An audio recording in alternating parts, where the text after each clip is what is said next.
Guys आज हम बात करेंगे हमारे देश के एक्सप्रेसवे स्टेट के बारे में। ये वो स्टेट है जिसमें इतने एक्सप्रेसवेज हैं जो शायद दुनिया के कई सारे देशों में नहीं है। तो आइए ये वीडियो शुरू करते हैं।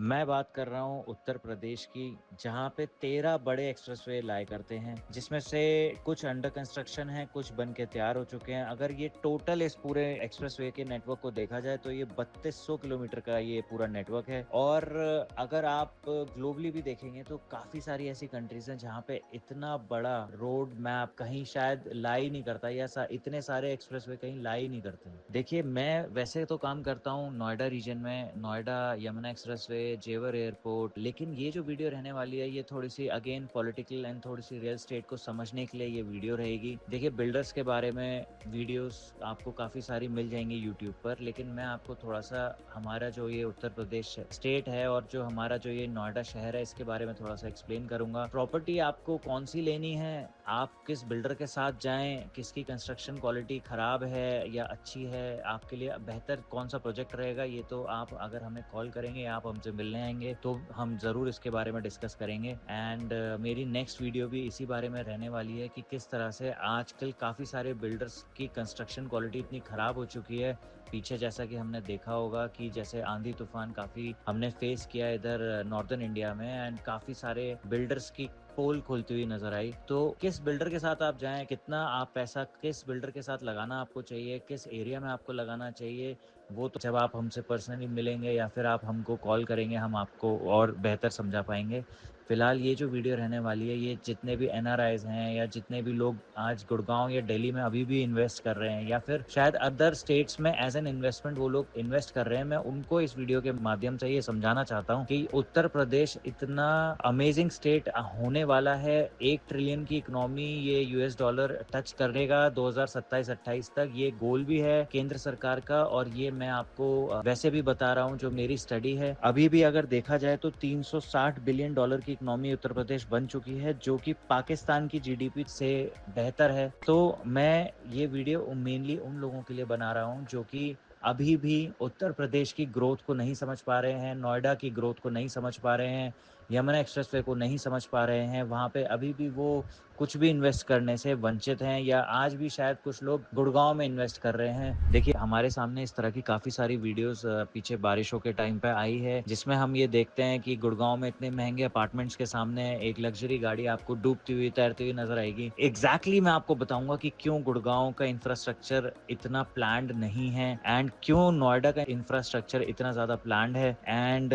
हमारा जो स्टेट है ये उत्तर प्रदेश, ये जो 13 एक्सप्रेसवेज हैं इनको मैं एक्सप्लेन करूंगा इस वीडियो में। आपको समझाऊंगा कि हमारा जो ये स्टेट है ये कितने सारे शहरों से कनेक्ट हो रहा है, एंड कितने सारे सिटीज या स्टेट से कनेक्ट हो रहा है, और कितना ज्यादा यहाँ पे आने वाले टाइम में इन्वेस्टमेंट और इन्वेस्टर्स आने वाले हैं। और अगर अभी भी कुछ लोग यहाँ पे इन्वेस्ट करने से वंचित रह जाते हैं तो आई अश्योर यू कि you will regret this. And Noida is the best city to live in terms of GDP भी। अगर हम यूपी को देखते हैं तो हमारी यूपी आज थर्ड लीडिंग स्टेट बनता है after Maharashtra and Tamil Nadu in terms of GDP. अगर इंडिया की टॉप 10 अगर आप स्टेट्स देखते हैं इन टर्म्स ऑफ जीडीपी तो उत्तर प्रदेश हमारा थर्ड पर आता है। एंड आप हैरान होंगे ये जानकर कि दिल्ली 12वें नंबर पे आता है इन टर्म्स ऑफ जीडीपी। आने वाले 3 से 4 सालों में उत्तर प्रदेश 1 ट्रिलियन यूएसडी की इकोनॉमी होगी, और शायद 2035 या 2040 तक ये 3 ट्रिलियन तक भी टच करे, जिस हिसाब से इन्होंने रोड मैप इन्होंने डेवलप किया है। और अभी भी जितना ज्यादा डेवलपमेंट यहाँ पे आता जा रहा है, 2020-21 में 16.44 लाख करोड़ से हम 25.47 लाख करोड़ तक पहुंच चुके हैं 2022-23 में। तो आप देख सकते हैं कि यूपी की इकोनॉमी कितनी तेजी से राइज हो रही है, कितना तेजी से बढ़ रही है। और ये जानकर आपको बिल्कुल भी हैरानी नहीं होगी कि नोएडा उत्तर प्रदेश की लीडिंग रिचेस्ट डिस्ट्रिक्ट है। सो इसलिए हम बार बार आपको बोल रहे हैं कि इफ नॉट टुडे देन कभी भी शायद आप नोएडा या यमुना एक्सप्रेसवे पे एंटर नहीं हो पाएंगे आने वाले टाइम में। तो हम अगर एक्सप्रेसवेज की जो बात करते हैं तो सबसे पहले हमारे को जो इस स्टेट को जो एक्सप्रेसवे मिला वो था यमुना एक्सप्रेसवे, जो कि 2012 में हमारे इस उत्तर प्रदेश को, हमारे स्टेट को मिला।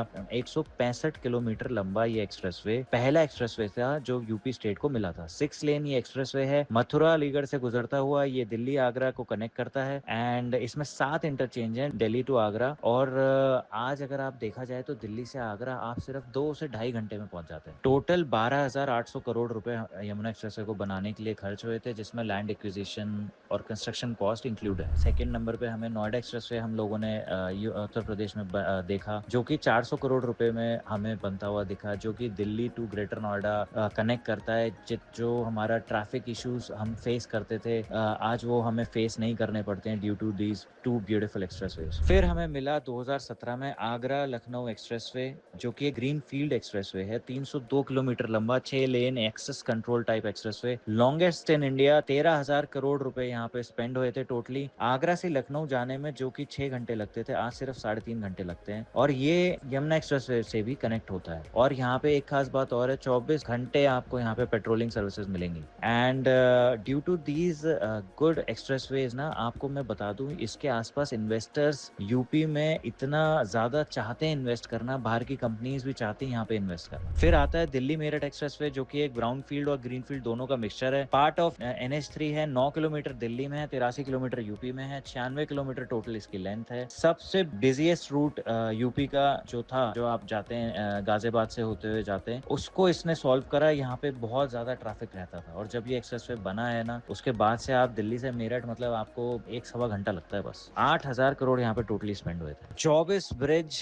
10 flyover, 3 railway bridges, 35 underpass, 15 pedestrian passes with CCTV cameras, ये दिल्ली मेरठ एक्सप्रेसवे आपको मिलता है, जो कि जनरली दिल्ली नोएडा गाजियाबाद हापुड़ को कनेक्ट करता है, और 236 छोटे जिले और 10 गांवों को भी कनेक्ट करता है। देखिए, कनेक्टिविटी से पता चलता है कि एक शहर कितना ज्यादा डेवलप हो रहा है। आज मेरठ में भी ना प्रॉपर्टी के प्राइसेस बहुत अच्छे बढ़ चुके हैं, और वहाँ के लोगों की भी जो लैंड की कॉस्ट है या लैंड एक्विजिशन में जो उनको मुआवजे वगैरह मिले हैं, वो भी बहुत अच्छा उन्होंने ग्रोथ देखी। फिर आता है आपका पूर्वांचल एक्सप्रेसवे, जो कि 2020 में इनॉग्रेट हुआ था। 340 किलोमीटर लंबा, 9 जिले इसमें कवर होते हैं, गाजीपुर, माऊ, अयोध्या, आजमगढ़, अंबेडकर नगर, सुल्तानपुर, अमेठी, बाराबंकी, लखनऊ। और लखनऊ से गाजीपुर तक आपको जो 10 घंटे आज लगते हैं, वही जब ये एक्सप्रेसवे नहीं था तब ये 15 घंटे का रास्ता होता था। 22,500 करोड़ की इसमें टोटल लागत लगी है। उसके बाद आता है आपका बुंदेलखंड एक्सप्रेसवे, जो कि 296 किलोमीटर लंबा है, इटावा से चित्रकूट तक जाता है। 7 डिस्ट्रिक्ट इसमें कनेक्टेड हैं, चित्रकूट, बांडा, महोबा, हमीरपुर, जलाऊं, औरैया, इटावा। फिर आता है आपका गोरखपुर एक्सप्रेसवे, जो कि गोरखपुर और लखनऊ को कनेक्ट करता है। 4 लेन, 91 किलोमीटर लंबा ये एक्सप्रेसवे है, जो कि पूर्वांचल एक्सप्रेसवे को भी कनेक्ट करता है। फिर आता है आपका गंगा एक्सप्रेसवे, जो कि 594 किलोमीटर लंबा है, ग्रीनफील्ड एक्सप्रेसवे है। ये ग्रीनफील्ड एक्सप्रेसवे क्या होता है आप गूगल कर सकते हैं, मैं आपको या फिर बता दूंगा अगर आप हमें कॉल करेंगे तो। 12 जिलों को ये भी कनेक्ट करता है, मेरठ, हापुड़, अमरोहा, बदायूं, बुलंदशहर, हरदोई, रायबरेली, उन्नाव, प्रतापगढ़, प्रयागराज। 40,000 करोड़ रुपए इस गंगा एक्सप्रेसवे को बनाने में लगे हैं। फिर आता है लखनऊ कानपुर एक्सप्रेसवे, जो कि 63 किलोमीटर लंबा है, 6 लेन एक्सप्रेसवे। फिर आता है गाजियाबाद कानपुर एक्सप्रेसवे। देखिए, गाजियाबाद और कानपुर जो दोनों ही शहर है ना, वो इंडस्ट्रियल हब है। 380 किलोमीटर का ये ग्रीनफील्ड इकोनॉमिक कॉरिडोर है, जिसकी कनेक्टिविटी 9 शहरों में है, गाजियाबाद, हापुड़, बुलंदशहर, अलीगढ़, कासगंज, फर्रुखाबाद, कन्नौज, उन्नाव, कानपुर। फिर आता है गोरखपुर सिलीगुड़ी एक्सप्रेसवे। अब ये अमेजिंग एक्सप्रेसवे है। देखिए, यूपी, बिहार और वेस्ट बंगाल 3 स्टेट्स को कनेक्ट करता है। ये 519 किलोमीटर लंबा, जो कि 416 किलोमीटर बिहार में है, 84 किलोमीटर यूपी में है, और 18.97 किलोमीटर वेस्ट बंगाल में है। 3 अलग अलग स्टेट्स को कनेक्ट करता है। आसपास देखिए, जब एक्सप्रेसवे बनता है, इतनी कनेक्टिविटी बनती है, वहाँ पे इन्वेस्टर्स आते हैं, बड़े बड़े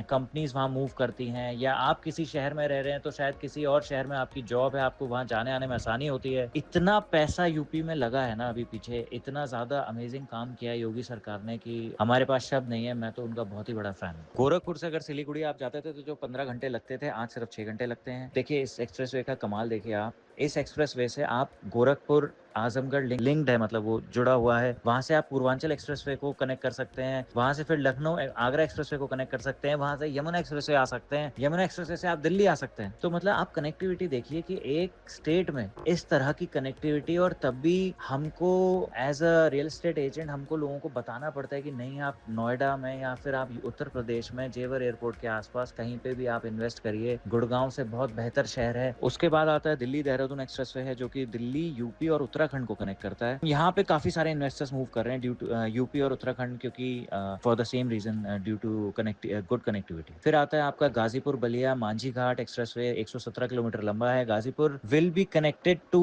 बिहार बक्सर, 618 किलोमीटर लंबा ये ग्रीन फील्ड एक्सप्रेसवे। फिर आता है चंबल एक्सप्रेसवे जो कि 415 किलोमीटर लंबा है, 6 लेन है। राजस्थान कोटा से होते हुए मध्य प्रदेश के शिवपुर, मुरैना और भिंड से होता हुआ यूपी के इटावा में ये कनेक्ट होता है। 15,000 करोड़ की लागत से ये एक्सप्रेसवे बनाया गया है। ये एक्सप्रेसवे मेनली जो बीहड़ होता था, जहाँ पे चंबल का डाकू वगैरह वो लोग आप सुनते थे, उस एरिया को मेनली ये डेवलप करेगा। वहाँ पे जॉब्स क्रिएट होंगी, वहाँ पे कनेक्टिविटी बढ़ेगी। शायद वहाँ पे अब इस तरह की एक्टिविटीज काफी कम पहले ही हो चुकी हैं, और अब शायद वो बिल्कुल खत्म हो जाएगी, जो हमें पहले डकैती चोरी सुनने को मिलती थी। और यूपी के बारे में भी जब हम पहले बात करते थे तो शायद हमें कट्टा, पिस्टल, बदमाशी, लूटपाट, गड्ढे, सड़कों में बहुत पिछड़े हुए इलाके की तरह हम यूपी को देखते थे, लेकिन आज यूपी का पूरा चेहरा बदल चुका है। फिर आता है आपका ताज सिटी, जो हमारा सबसे सुंदर शहर है, उसको कनेक्ट करता हुआ आगरा ग्वालियर ग्रीनफील्ड हाईवे, जो कि 85 किलोमीटर लंबा, 6 lane and will also connect to Delhi. 2,500 crore की लागत से बनाया हुआ ये एक्सप्रेसवे है। फिर आता है Bhopal Kanpur economic corridor, 411 kilometre लंबा, 6 लेन कॉरिडोर, 11,300 करोड़ की लागत से बनाया हुआ। भोपाल से कानपुर जो शायद हमें 15 घंटे लगते थे, अब सिर्फ 8-9 घंटे में हम उसको कवर कर पाते हैं। स्पेशली सीमेंट और जो जेम स्टोन्स के व्यापारी हैं भोपाल में और कानपुर में, उनके लिए ये एक्सप्रेसवे किसी वरदान से कम नहीं। देखिए, स्पेशली ये वीडियो उनके लिए भी है जो आज भी गुड़गांव की तरफ मूव कर रहे हैं, जो आईटी वाले लोग गुड़गांव की तरफ अपना घर ढूंढ रहे हैं। मैं उन लोगों के लिए बताना चाहूँगा कि नोएडा का कोई कंपैरिजन ही नहीं है गुड़गांव से। मैं अपनी आने वाली वीडियो में गुड़गांव को भी और थोड़ा एलैबोरेट करूँगा। पीछे अभी डीएलएफ के कुछ प्रोजेक्ट्स आए थे, मैं स्पेसिफिकली नाम नहीं लेना चाहता, पर 3 दिन में उन्होंने कई हज़ारों करोड़ के फ्लैट्स बेच दिए। लेकिन अगर वहाँ का इंफ्रास्ट्रक्चर देखा जाए, जिस तरह वहाँ वाटर लॉगिंग इशूज़ है, जिस तरह वहाँ पे ट्रैफिक इशूज़ है, ट्रैफिक जैम्स का इशू है, ये मुझे लगता है कि इतने महंगे अगर आप घर ले रहे हैं, लेकिन अगर आपको बाहर जाकर सोसाइटी से वो फैसिलिटीज़ नहीं दे पा रहा वो शहर जो आपको मिलना चाहिए, तो मुझे लगता है वहाँ पे आपको मूव नहीं करना चाहिए। देखिए, सबसे पहले तो बात करते हैं उत्तर प्रदेश की। उत्तर प्रदेश लीडिंग स्टेट है इंडिया का, एंड जिस तरह उत्तर प्रदेश की इकोनॉमी राइज की तरफ भाग रही है, और उत्तर प्रदेश का सबसे जो रिचेस्ट डिस्ट्रिक्ट है that is Gautam Buddha Nagar, and उसमें नोएडा लाया करता है। तो नोएडा एक बहुत ही अमेजिंग शहर है टू इन्वेस्ट। यमुना एक्सप्रेसवे एक बहुत ही अमेजिंग शहर बनेगा, एंड आज के टाइम पे एक वो बहुत अमेजिंग लोकेशन है टू इन्वेस्ट, एंड इसका कोई कंपैरिजन नहीं है गुड़गांव से। तो एक ऐसा शहर जहाँ पे इतने सारे एक्सप्रेसवेज कनेक्ट हो रहे हैं, जो इतने सारे स्टेट्स को कनेक्ट करता है, जहाँ पे इतना पैसा इन्वेस्ट हो रहा है बाहर के इन्वेस्टर्स का, गवर्नमेंट जहाँ पे इतना ज्यादा पैसा इन्वेस्ट कर रही है to create jobs, to create infrastructure, उसका रिचेस्ट डिस्ट्रिक्ट नोएडा।